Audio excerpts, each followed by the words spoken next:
बता नहीं सकता कि कितना रस था उसमें, कितनी एक पद में ऐसी लीला ठाकुर, अद्भुत लीला।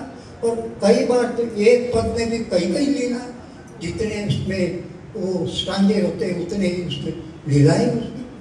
आप कभी उसका मन एक लीला एक पद ही आपको सारे दिन उस लीला में डुबो रखेगा।